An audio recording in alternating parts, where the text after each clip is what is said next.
First Lady Melania Trump says 8 Ukrainian children have been reunited with their families. That's after ongoing talks with Russian President Vladimir Putin.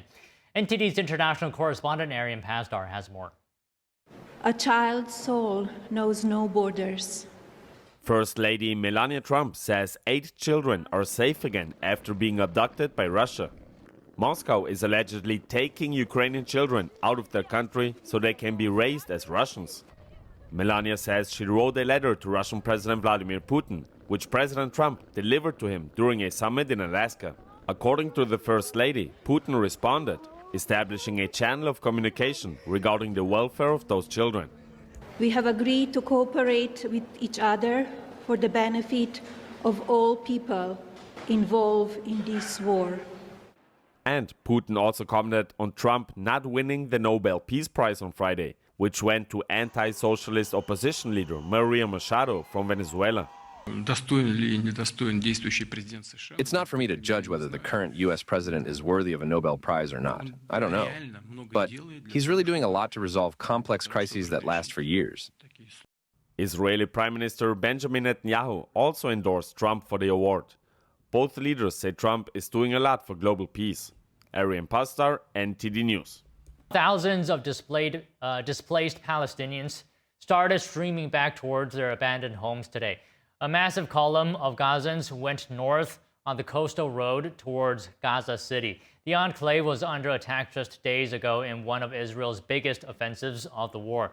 The ceasefire marks the first phase of an agreement aimed at ending the conflict. The Israeli government approved the plan overnight. President Trump said he expects Israeli hostages to be released as early as Monday or Tuesday.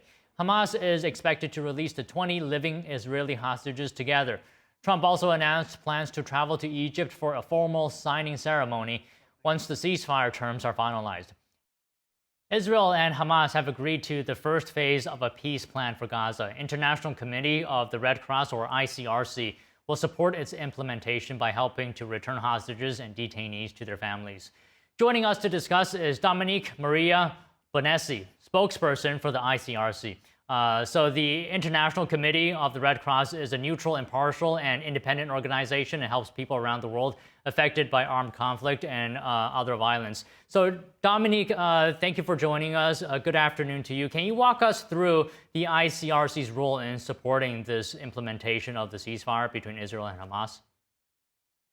Yeah, good afternoon, and thank you for having me.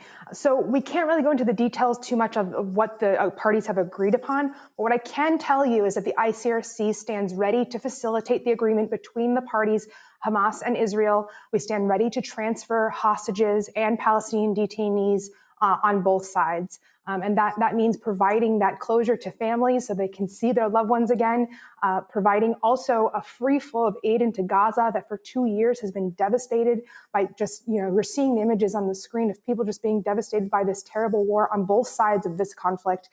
We really need this to end. We need parties to come to an agreement, and we need the security guarantees to implement this agreement. Right. I mean, I can only imagine the challenges that you must face and your teams as well, carrying out this mission. Can you talk to us about some of those challenges and how ICRC is overcoming them? Absolutely. So first, the big one is security guarantees.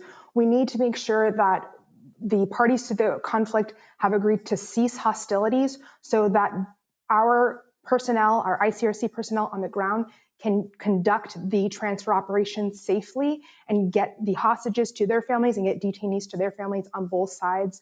Secondly, during this operation, we face a lot of different challenges. The first one is knowing who, what, where, when. When are we going to be? Where are we going to go? We need that information before we can do the operation. And then during the operation, we need to make sure everyone is safe. We need to make sure the dignity and respect of the hostages and the detainees is carried out in accordance with international humanitarian law, and also that our staff on the ground is safe. We need to make sure that they are not in the way of any unexploded ordinances that are probably strewn throughout Gaza now, and that they can conduct their work in a dignified and safe manner. So Dominique, as I mentioned earlier, the ICRC is impartial, right? How exactly does the organization maintain its neutrality, while working with multiple parties? Right. So neutrality and impartiality are two of our main principles. Impartiality means that we don't we do things based off of need. Our neutrality means that we work with all sides of the conflict. So to do this, we talk with both Hamas and with Israeli authorities confidentially. We call it confidentially and bilaterally. Just means privately behind closed doors. We don't share what we've talked about with the parties, and we try to make sure that the humanitarian action and humanitarian principles are carried through all of our conversations in our discussions with them. And you were talking about aid earlier. So the natural question to ask is how does the ICRC ensure that humanitarian aid is not given to armed groups and that the aid actually reaches civilians in Gaza? So we work with our partners on the ground, the Palestinian Red Crescent and others to make sure that aid goes directly in. We also have a Red Cross field hospital in Rafah, and we also have very strict mechanism on how we get aid in. I know there's this idea of aid being distributed to armed groups. For us, we don't have any outside third parties helping us deliver aid. It is only us, our aid trucks going into Gaza, delivering the aid. So rest assured, we know that they're getting to the places they need to be. So as we've seen from the footage earlier that we played, as you were speaking, it seems like some areas can be very chaotic. So of course, we're worried about the safety of locals, but I'm also worried about the safety of the staff for ICRC. How are they protected in such dangerous areas? Yeah, so really we're going off of the security guarantees given to us by Hamas and Israel. We don't have armored vehicles. We don't have guns or armor at our sides. We go in large vans to deliver and to transfer hostages from one place to another. We rely on our security and foreign armed service people who have knowledge of the armed groups and a wide knowledge of the area. And we really hope that parties to the conflict do carry out their obligations to ensure that our staff can remain safe during these operations. And as well, Dominique, you mentioned earlier some of your partners, Red Cross, Red Crescent partners. Can you describe your partnership with these organizations? So we're all part of a movement. The Red Cross, Red Crescent movement is a huge, think of it as a family. And we work with them. Granted, we are the party that has the knowledge on conflict and violence, whereas Red Cross and Red Crescent partners, they deal with more of disaster management. So if there's a hurricane or a flood, they're more equipped to deal with that and also make sure that blood distribution happens. Let's say if there's a need for a blood bank or blood donations to happen, they're in charge of that as well. So we all work in the same movement. You might be familiar in the US with the American Red Cross. Okay, Dominique, I don't want to take up too much of time. Let me just ask you a couple more things here. What messages would you share with the public about the ICRC's mission in Gaza right now? Right, the ICRC, we are ready to exchange hostages and detainees when the parties to the conflict want us to. We've been doing this since October 2023. We've already released 148 hostages and thousands of Palestinian detainees. We stand ready to continue that work. We also stand ready to assist families of hostages who need to know the whereabouts of their loved ones. The uncertainty they've been facing over the past 2 years is just unbearable. I can't even imagine what those families are going through. And then on this other side in Gaza, we need to make sure that these people of Gaza have food and water, but it goes beyond that now. We need a long-lasting ceasefire and agreement that ensures infrastructure, sewage, water, and electrical can also get up and working so people can go back to life as normal. We need people to be able to live their normal lives without being in fear of more devastation. Right, and that is so important. And if somebody wants to contribute or support the ICRC, in what ways can they do that? Just finally. I would strongly suggest you find your local Red Cross or Red Crescent and donate to them. Some of those funds also go into Gaza. You can also find it on our website if you'd like, icrc.org, for more information on that. Well, okay, Dominique, thank you so much for giving us some of your time today. Thank you. Thank you. It's been 1 month since the death of Charlie Kirk. While President Trump takes aim at Antifa, some conservative circles are pondering how to confront the spread of radical ideology on campus. In France, some experts are reflecting on how certain communist ideas reshaped social and cultural studies in the late 20th century, eventually giving rise to more radical forms of thought, and how they might be brought to an end. NTD international correspondent David Revez reports from Paris. The dust has settled since the commemoration for Charlie Kirk in France 2 weeks ago. The tribute sparked a debate about the presence of radical ideology in universities. Some experts said the radical ideas promoted by Antifa groups or other movements follow a long-lasting intellectual trend that began in France decades ago and later spread worldwide. It reached its peak in the 1970s and 1980s under what became known as French theory. The president of France's Student Association, La Cocarde, says French theory laid the foundation for cultural Marxism on French campuses before it was exported abroad. It's very sad for me to say this, but French university is a bit the root of all evil. If you look at it, some of the worst dictators, like Pol Pot, he was a student in France. He was a communist in France. A lot of people, of intellectuals, of dictators, of left-wing extremists went to France, learned the ideas of the French theory, of the cultural Marxism, and then went to other countries to infuse those ideas. After Marxism fell out of favor due to examples like Stalin, a new generation sought different ideological models.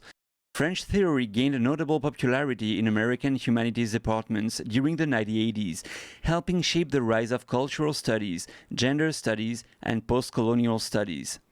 According to a U.S. government document released in 2018, the CIA investigated the influence of French philosophers in universities during the 1980s and their impact on political circles. Jeremy Stubbs, deputy editor of Causeur magazine, recalled his student years at Oxford University in UK in the 1980s. In one of his articles, he described French theory as another reign of terror, in reference to the French Revolution. That is, in a way, I think, the great attraction for what was called theory. It enables people in human sciences to distance themselves from science, even to criticize science, but also to put themselves above the idea of empirical criticism.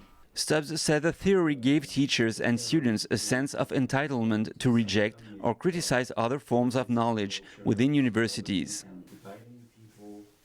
The theory came as an extent to some communist thought with this culture of struggling and dividing people against each other. Is that an incarnation of communism to some extent? Yes, I mean, already after the Second World War, there was a broad tendency among university lecturers to be on the left. These are really the pioneers of what we would call the woke approach today. And there is a difference. The French theorists, they prepared the ground, and in a sense they softened up the brains of thinking people in universities and higher education establishments. They softened their brains up. And what came next was, in a sense, intellectually a lot less impressive, even on the level of rhetoric, a lot more simplified, a lot more directly militant. Stubbs says while the French theory declined in the late 1990s, it carried out on US campuses with other forms of ideology, including the creation of wokeism. Stubbs said eventually the theory did not last and had its fatigue moment, and so the same could be happening with other forms of radical ideology that develops in the US, but also in other universities across the West. When we see, for example, in the assassination of Charlie Kirk, whatever one may think of his ideas, even somebody on the left who was opposed to his ideas would have to accept that here was a man willing to debate in universities. And one can only hope that this will spark a reaction of people in universities and that they will say, okay, Let's stop this fanaticism. David Vives, NTD News, Paris. And joining us now, we have Cheyenne Pope, Research Fellow at the Institute for the American Future. She's also the co-organizer of the event Charlie Kirk Celebration of Life, taking place on his birthday on October 14th in Florida. So Cheyenne, thank you very much for joining us today. And as you already know, today marks the 1-month anniversary of Kirk's killing. Can you talk to us about this event in Florida that you helped to organize to honor him? Yeah, of course, and thank you for having me. So this event was really meant to be, on his would-be birthday. I mean, many people in the Northwest Florida Panhandle, the 4 counties from Escambia to Walton County, are still really grieving. And while we've had all of our smaller community vigils and ceremonies, I really wanted to bring everybody together, all the Republican groups, all the lay people who are not really involved in politics, and come together and finish mourning and get started on working to ensure that our panhandle stays staunchly red, that Christian conservative ideals are still being pushed and still being fought for in our panhandle, in our schools, in our churches, in our communities. And the West Florida YRs really just felt passion for this event. And Cheyenne, as you're already aware, the Senate has passed a resolution declaring October 14th as the National Day of Remembrance for Charlie Kirk. And on top of that, President Trump is expected to award Kirk a Presidential Medal of Freedom next week. How does that make you feel? What do you think of this? What does it show?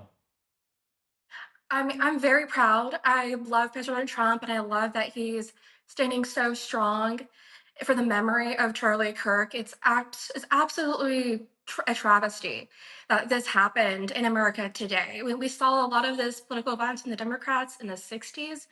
We thought we were past this, and unfortunately, we're not. And I'm so thankful to the president to acknowledge not only the life and work of Charlie Kirk, but what his presence and what his work meant for the country after his death. And this is a very important thing to do.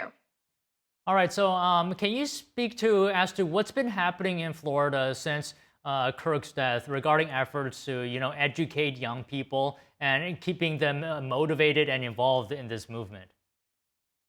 Well, there's been everybody knows the insane rise of TPUSA applications for groups and charters in our universities and schools and high schools. But in Northwest Florida, a lot of people are on fire to get involved in the YR group and the RECs and the regular GOP groups, and it's really amazing. We have Charlie Kirk Memorial Highways in Florida, and I see billboards for Charlie Kirk everywhere I go, and, from Pensacola to Destin to Defuniak, north of Long County, and it's amazing. Just like the continual support, the continual solidarity around his life and message. Why And do you think everybody's just like on fire to get involved. Cheyenne, why do you think we're seeing so much support? So many people paying their respects as well. What does that say about the impact that Charlie Kirk had and his legacy that he's leaving behind? His whole life and all of his work was meant to unify, right? And to create leaders and everyday people and everyday young men. And we saw with the presidential election this past November, where Gen Z men really came out for the Republican Party, really came out for President Trump, and no other person can be accredited for that other than Charlie Kirk.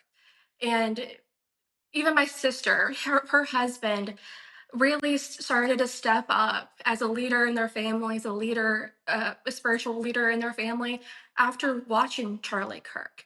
So a lot of people are saying, wow, this man who stood for unity and civil debate and just God's love was killed ruthlessly. I need to step up. I need to get into the arena. I need to start being present for the things that I believe in.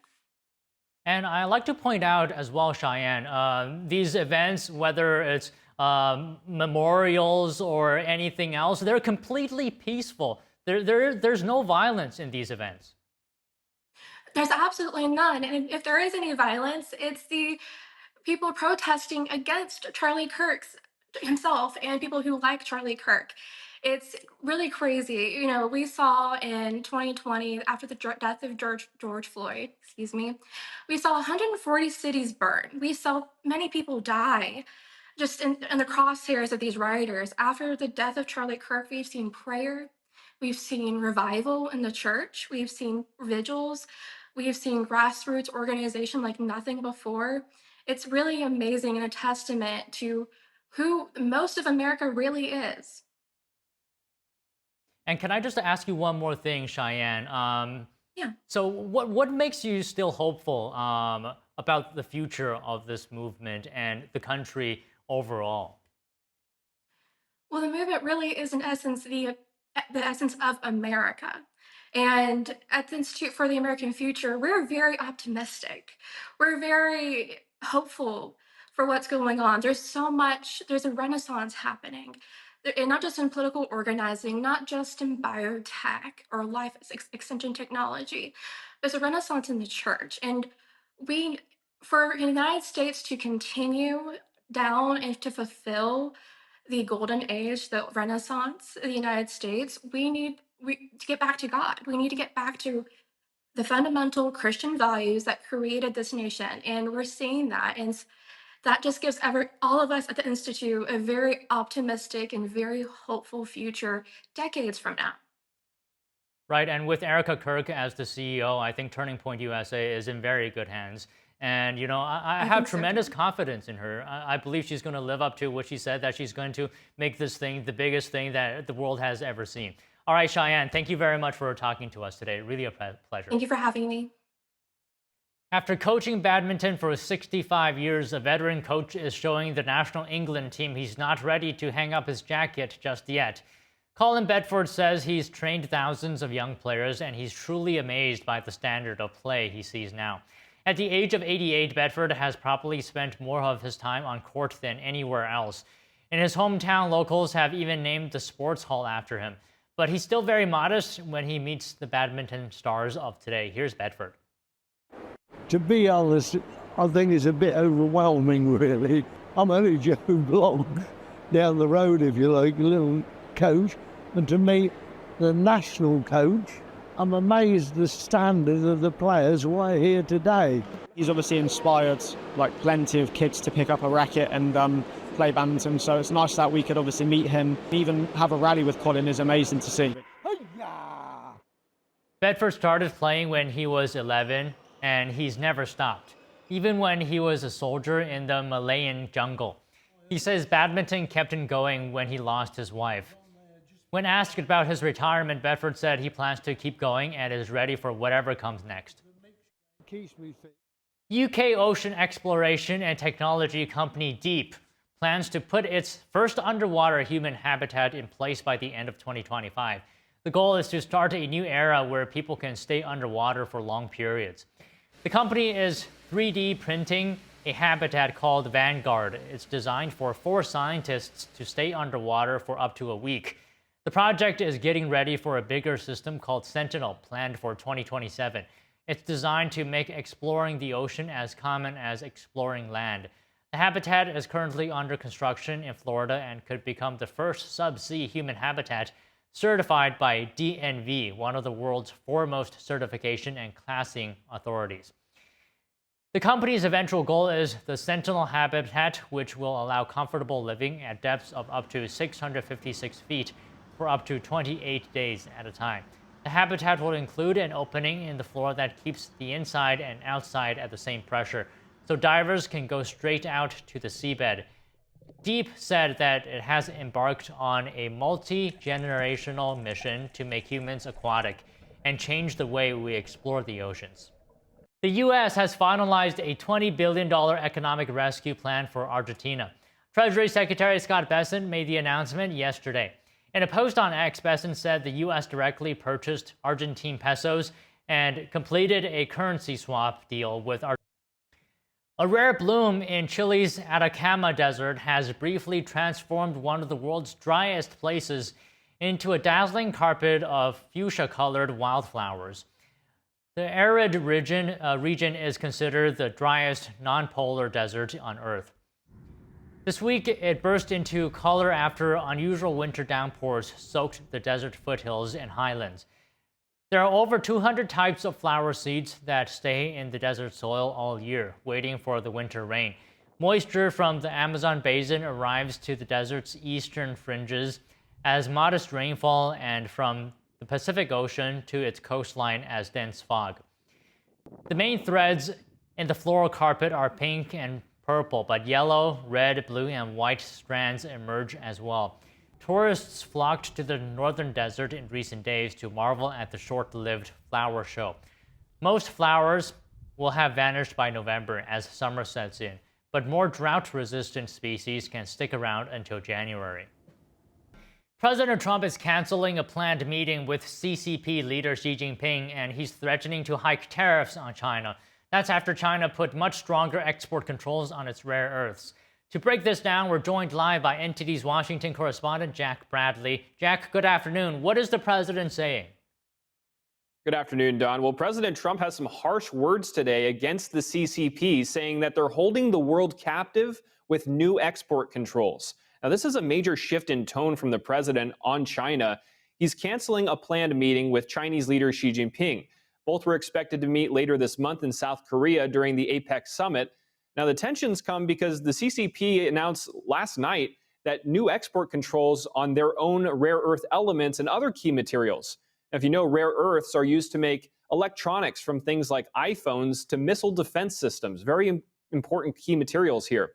Now, here's President Trump this morning on Truth Social writing, quote, "Some very strange things are happening in China. They're becoming very hostile and sending letters to countries throughout the world that they want to impose export controls on each and every element of production having to do with rare earths and virtually anything else that they can think of, even if it's not manufactured in China." Now, Trump said that China was holding the world captive by building a monopoly over key materials like magnets, which are used to make by rare earths and other elements, and that this latest action would clog markets. He said world leaders have been contacting him in outrage over this move by the CCP. And now Trump says that there's no reason to meet with Xi Jinping anymore, calling these actions by the CCP, quote, "sinister, hostile, and inappropriate." Inappropriate because China announced these new export controls on the same day that it was announced that Israel and Hamas agreed to a peace deal. Trump vowed to take countermeasures, and he went on to say on Truth Social, quote, "One of the policies that we're calculating at this moment is a massive increase of tariffs on Chinese products coming in to the United States of America." Now, he added that the U.S. has even more and stronger monopoly positions than China and has avoided using them until now. Don? Okay, Jack, thank you very much.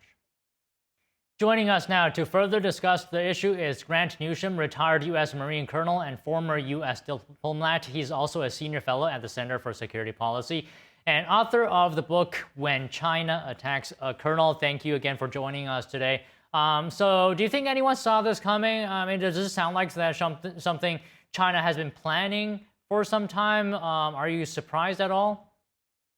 I'm not shocked, but I'm a little surprised that they tried it just now. But nonetheless, one should have seen this coming. The Chinese have gotten us overly dependent, to put it mildly, on rare earth minerals, in addition to other things like pharmaceuticals. And it was just a question of time until they thought they could pull the trigger and really throw down the gauntlet to the United States and tell them, "You think you can sanction us? Well, we can do it to you too." And we've already seen this in the trade friction between America and China. A few months ago, when Mr. Trump backed down surprisingly and reduced tariff rates, and that is because the Chinese had slowed the exports of rare earth minerals. And you need these in all sorts of manufacturing in the United States. And it was obvious that some major industries were going to be hurt, if not shut down. So China, you never quite know when China would play it, but they have. And this is something I've never seen before. But you can see China is sort of moving and really doesn't seem to care about the consequences, or else it's, as is often the case, it's putting on a very massive bluff that is going to scare a lot of people and cause a lot of disruption. So in light of President Trump's post talking about very high-level tariffs, do you think China will back down? Depends on what the Americans do. See, because what China has been able to accomplish in all of its economic growth and its overseas activities, it's done it without a currency that is freely convertible, which means that nobody much wants it. So they have been dependent on having access to US dollars. And this has always been a huge vulnerability to them. And that is what President Trump is talking about. You raise tariffs high enough, and Chinese exports go down. They don't earn the convertible currency, the real money, the US dollars that they need to fund the People's Republic of China. That hurts them, and they're vulnerable. Nobody has ever tried that, actually, the way they should have. And I'm told that during the first Trump administration, he actually refused to sanction Chinese banks, in other words, cut off access to US dollars, even when China was stuffing out democracy or any sort of freedom in Hong Kong. Maybe the time has come. Mr. Trump learned his lesson in the first administration and is going to play the financial card, and particularly going after the fact Chinese currency is not freely convertible. So it's sort of like old Confederate money. So, Colonel, I'm wondering here, how far could this escalate to? Because Trump did mention potentially a painful scenario for the U.S. As he is forced to counter China's move. How are we going to see this play out? Well, he's right about disruption. There is no workaround to the dependency that America and the free nations have built up on the China market, on access of these sorts of materials and products from China. This is the result of 30, 40 years, really, of just reckless, if not craven behavior by America's business, financial, and political classes. You don't overcome this easily. It would probably take you at least 2 or 3 years if you went all out, had a real sense of urgency to overcome this barrel the Chinese have got us over when it comes to rare earth materials. So that's just one part of it. But these things have a way, actually, of escalating. One thing leads to another. So we impose something on China, they impose something back on us. And you find there's a psychological change where you start to look at the other guy, and not just as someone with whom you've got a dispute, but as someone you hate. And I think we could be seeing potentially the decoupling from the China market, from China, and vice versa. It's this really break of the division of the world into two trading blocks, one free, one not. And this could happen. It's been talked about, but this may be the thing that drives it. But we'll have to see. And these things, as I say, do have a way of escalating in a way that nobody quite expects. So at the beginning, you mentioned timing here, and perhaps you said you were a little bit surprised. Would you be able to elaborate a bit further, talk a little bit more about the timing? Well, part of the problem that the Chinese regime has is that what you're seeing on display, and what it's doing is what is sometimes called fake it till you make it. And when you have got, as I said, a currency which really is not usable internationally in any useful way, but you've also got at least 600 million people in your country who live on $5 a day or less. And that's what the Chinese admit to. So it's probably higher than that.